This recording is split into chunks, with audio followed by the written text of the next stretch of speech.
Hi, this is Zena from High Times Magazine, and I'm here with the guys from Municipal Waste. Introduce yourselves, please. Howdy, I'm Dave. I play drums. Hey, I'm Landfill. I play bass. And tell me about your new album, Massive Aggressive. How is it a departure from your previous work? Well, this time around, we've definitely taken our time to write the most killer tunes that Municipal Waste could possibly write.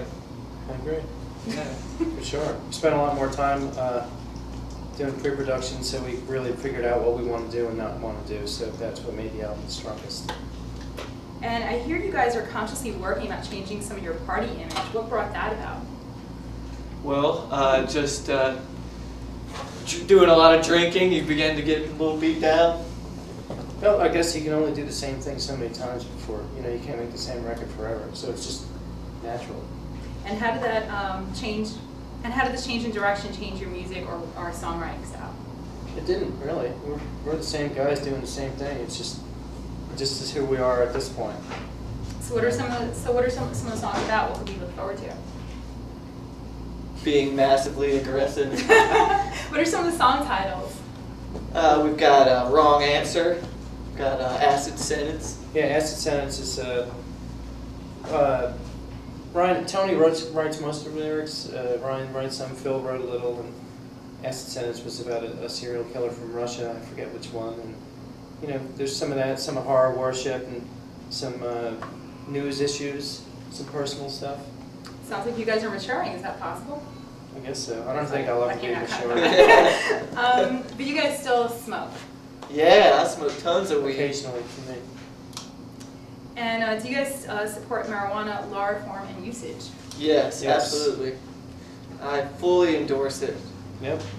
I endorse the hemp plant in general. I think it's a great thing. And you had also mentioned that you think it would be a great cash crop for America, especially totally. nowadays. It's a no-brainer. Even the hemp plant without the THC, you can make so many great things with it. And how did you first become aware of all the different benefits of hemp? Oh, you just look it up, man. It's really easily available information. Paper, clothes, everything. It's stronger. You wouldn't have to cut down as many trees. It would do the environment good. There's a lot of great things for it. Man knows. Yeah, they got a name for people that want to regulate weed. Satan's cocksuckers. That's great. Now, Phil, you also have a side project that we love around High Times called Cannabis Corpse. Tell me about that. What is the inspiration behind it? Cannabis Corpse is a band that is my heartfelt homage to weed and Cannibal Corpse. And it's something that I do when I'm at home between waste tours. Very cool. And Municipal Waste has been considered one of the first bands to champion the neo-thrash sound. How do you feel about so many other bands nowadays coming out of the woodwork and co-opting it?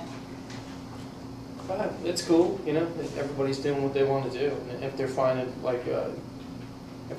something awesome about the root of thrash, and that's what they like to do, yeah, more power to them.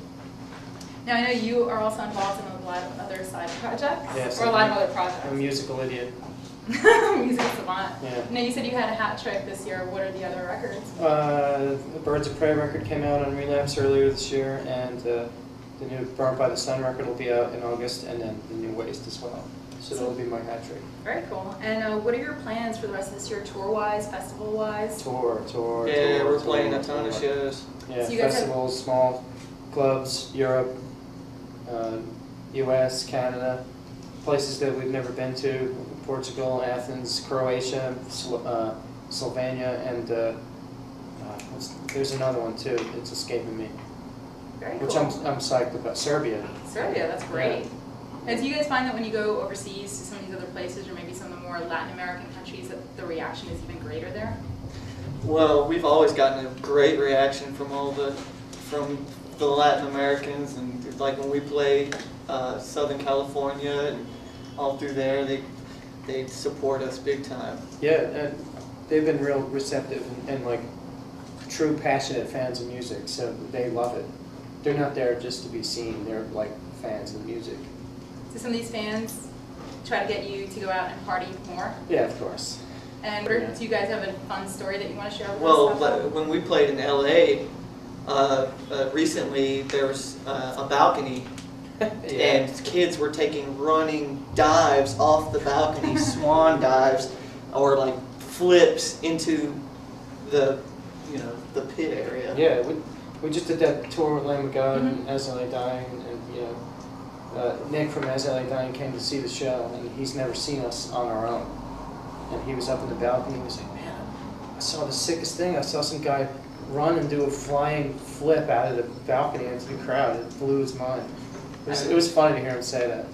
I thought I was going to lose my shit at the show you guys played at the Drunken Unicorn in Atlanta. Oh yeah, that was right a good after one. last year's South That by couple was Southwest. like kind of having When I got- sex on stage. And I got wiped out on the floor. Yeah, that was pretty crazy. And oh god, that was amazing. What else you would like to do? Yeah, it's Nick Polis and Josh Hall and Andy Horn. High times. Well, shout out to everyone that will be proactive in helping marijuana become a very good thing for the world. Cool. And when's your album come out? August 25th. Go out and buy it. Thank you guys for Thank taking you. the time out. Hang out. Legalize. Yeah, indeed.